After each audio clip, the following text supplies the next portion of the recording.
دجال ایک ایسا فتنہ ہے جس کے بارے میں حضرت آدم علیہ السلام سے لے کر آخری نبی حضرت محمد صلی اللہ علیہ وآلہ وسلم تک ہر نبی نے اپنی امت کو خبردار کیا ہے، اور یہ قیامت تک کا سب سے بدترین فتنہ ہوگا، کیونکہ دجال شیطانی طاقتوں کا مالک ہوگا اور اس کے پاس دنیاوی طاقتوں کی بھرمار ہوگی۔ وہ اپنی انہی طاقتوں کے ذریعے دنیا پر حکومت کرے گا اور فساد برپا کرے گا۔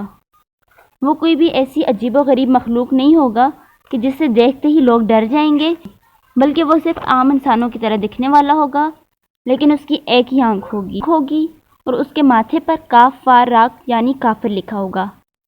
جو مومن بآسانی پڑھ لے گا، لیکن کافر کو وہ نظر نہیں آئے گا۔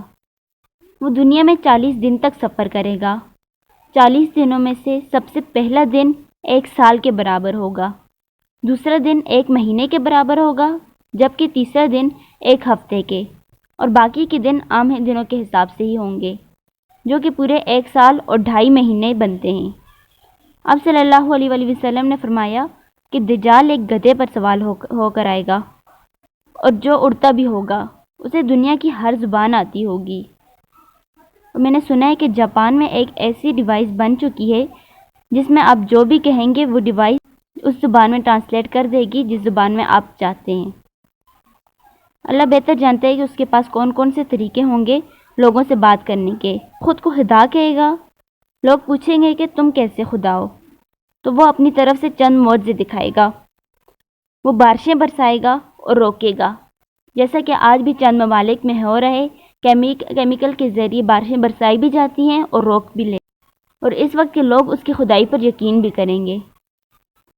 دجال کی ایک اور طاقت کہ وہ انسان کو آدھے میں سے کاٹ دے گا 2 حصوں میں، اور وہ 2 جگہوں پر گریں گے، اور وہ انہیں دوبارہ جوڑنے کی بھی طاقت رکھتا ہوگا۔ اور اس کے بارے میں ایک حدیث یہ بھی ہے کہ اس دور میں ایک ایسا شخص بھی ہوگا جو دجال کو دجال کہے گا اور لوگوں کو بھی اس کے شر سے بچنے کی تاکید کرے گا۔ دجال اسے خود کو سجدہ کرنے کے لیے کہے گا، لیکن وہ آدمی اسے سجدہ کرنے سے انکار کر دے گا، تو وہ اس آدمی کو 2 حصوں میں تقسیم کر دے گا اور دوبارہ اسے زندہ کرے گا، اور پھر کہے گا کہ اب تجھے یقین آیا کہ میں ہی خدا ہوں؟ تو وہ آدمی کہے گا کہ اب تو مجھے پورا یقین ہو چکا ہے کہ تو دجال ہے، میرے نبی صلی اللہ علیہ وآلہ وسلم نے پہلے ہی اس کے بارے میں پیشن گوئی کر دی تھی، لیکن میں نہیں جانتا تھا کہ وہ شخص میں ہوں گا۔ آپ صلی اللہ علیہ وآلہ وسلم نے فرمایا کہ وہ شخص جنتی ہوگا، اور اس کے بعد دجال اسے دوبارہ سے 2 حصوں میں تقسیم کر دے گا۔ دجال لوگوں سے خود کو خدا ماننے کے لیے کہے گا۔ لوگ پوچھیں گے کہ ہم کیسے خدا مان لیں تمہیں؟ تو وہ کہے گا کہ میں تمہارے مرے ہوئے ماں باپ کو زندہ کر سکتا ہوں۔ پھر وہ 2 جنات کو حکم دے گا اور وہ اس کے مرے ہوئے ماں باپ کی شکل اختیار کر کے اس سے ملیں گے، جس پر وہ شخص بھٹک جائے گا اور دجال کو ہی خدا مان لے گا۔ دجال سے بڑا جھوٹا اور چال باز اس وقت دنیا میں کوئی نہیں ہوگا۔ وہ لوگوں کو اپنی باتوں میں ایسے پھنسائے گا جیسے صرف وہی سچا ہو، اور اس کے ہاتھ میں 2 دریا ہوں گے، جن میں ایک آگ ہوگی اور دوسرا پانی۔ آپ صلی اللہ علیہ وآلہ وسلم نے فرمایا کہ بظاہر دکھنے میں جو آگ ہوگا اصل میں وہ پانی ہوگا، اور جو دریا پانی دکھے گا اصل میں وہی آگ ہوگی، اور اگر آپ میں سے کسی کو بھی اس کا سامنا ہو تو بغیر سوچے سمجھے اس کی آگ میں کود جائے گا، کیونکہ وہ اصل میں ٹھنڈا پانی ہوگا۔ دجال دنیا کے ہر کونے تک جائے گا سوائے مکہ اور مدینہ کے، کیونکہ وہاں اللہ تعالیٰ کے فرشتے پہرہ دے رہے ہوں گے اور وہ اسے وہاں اندر گھسنے نہیں دیں گے۔ اس دور میں جینے کے لیے، اس دور میں سروائیو کرنے کے لیے اللہ تعالیٰ کی رسی کو مضبوطی سے پکڑیں، کیونکہ اس وقت اللہ تعالیٰ کے سوا اور کوئی مددگار نہیں ہوگا۔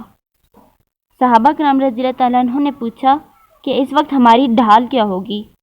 تو آپ صلی اللہ علیہ وآلہ وسلم نے فرمایا سورہ کہف، اور بہت سی احادیث میں آتا ہے کہ سورہ کہف کی پہلی اور آخری 10 آیات یاد کر لے گا وہ دجال کی فتنے سے محفوظ رہے گا، اور اگر تم دجال کو دیکھ لو تو سورہ کہف کی پہلی 10 آیات تلاوت کرو، وہ تمہاری حفاظت کرے گی۔ صحیح مسلم کی حدیث نمبر 7386 میں حضرت فاطمہ بنت قیس رضی اللہ تعالیٰ عنہ سے روایت ہے کہ ایک مرتبہ نبی کریم صلی اللہ علیہ وآلہ وسلم منبر پر تشریف لائے اور فرمایا کہ تمیم دانی پہلے نصرانی تھے، وہ میرے پاس آئے اور انہوں نے اسلام قبول کر لیا، اور انہوں نے مجھے ایک واقعہ سنایا۔ یہ واقعہ میرے اس بیان کی تصدیق کرے گا کہ میں نے کبھی تمہارے سامنے دجال کے متعلق کہا تھا۔ تمیم داری نے بتایا کہ وہ ایک بہت بڑی کشتی میں سوار ہوئے، ایسی کشتی جس کے اندر سمندر میں سفر کیا جاتا ہے، اور ان کے ساتھ قبیلے لحام اور جذام کے 30 لوگ بھی تھے، اور وہ 1 مہینے تک سمندری طوفان میں پھنسے رہے، اور پھر جب 1 مہینے بعد انہیں مغرب کی طرف سے ایک جزیرہ نظر آیا تو سب اپنی چھوٹی کشتیوں میں بیٹھ کر اس جزیرے تک پہنچے۔ تمیم داری بتانے لگے کہ جب وہ لوگ اس جزیرے پر اترے تو وہاں انہیں ایک عجیب و غریب مخلوق نظر آئی، جو نہ تو انسان تھی اور نہ ہی جانور۔ اس کے پورے جسم پر بال تھے۔ اس سے پوچھا کہ تم کون ہو؟ تو وہ کہنے لگا کہ میں جساسہ ہوں، دجال کا جاسوس۔ تم لوگ میرے ساتھ گرجے میں چلو، وہاں ایک شخص تمہارا انتظار کر رہا ہے۔ جب ہم لوگ اس کے ساتھ گرجے میں گئے تو ہم لوگوں نے ایک بہت بڑا اور طاقتور شخص دیکھا، اتنا بڑا اور طاقتور شخص جو ہم نے اپنی پوری زندگی میں کبھی نہیں دیکھا۔ اس شخص کے دونوں ہاتھ گردن کے ساتھ اور پیر گھٹنوں سے لے کر ٹخنوں تک مضبوطی سے جکڑے ہوئے تھے۔ ہم نے اس شخص سے پوچھا کہ تو کون ہے؟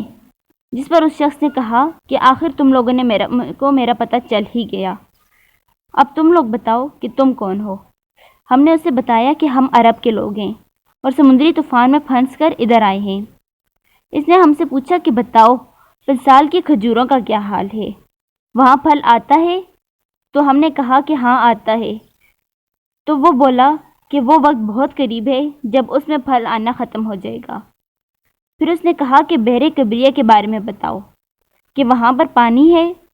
تو ہم نے فرمایا کہ وہاں اس میں بہت زیادہ پانی ہے۔ تو کہنے لگا کہ وہ وقت بھی بہت قریب ہے کہ اس کا پانی ختم ہو جائے گا۔ پھر اس نے تیسرا سوال پوچھا کہ مجھے زہر کے چشمے کے متعلق بتاؤ، کیا اس میں پانی ہے؟ اور کیا بستی والے اس کے پانی کے ذریعے اپنی فصلوں کو سیراب کرتے ہیں؟ تو ہم نے کہا کہ ہاں، اس میں بہت پانی ہے اور بستی والے اس پانی سے اپنی فصلوں کو سیراب بھی کرتے ہیں۔ پھر اس نے ہم سے چوتھا سوال پوچھا کہ مجھے آخری نبی کے متعلق بتاؤ، تو ہم نے بتایا کہ وہ مکہ سے ہجرت کر کے مدینہ کی طرف چلے گئے ہیں۔ پھر اس نے ہم سے پوچھا کہ بتاؤ کہ کیا عرب کے لوگوں نے اس نبی سے جنگ کی ہے؟ تو ہم نے کہا ہاں، عرب کے لوگوں نے اس نبی سے جنگ کی ہے اور وہ اس جنگ میں اندر ہار بھی گئے ہیں اور لوگوں نے ان کی اطاعت کو قبول کر لی ہے۔ اس نے کہا کہ سن لو، عربوں کے حق میں یہی بہتر تھا کہ وہ ان کی اطاعت کو قبول کر لیں۔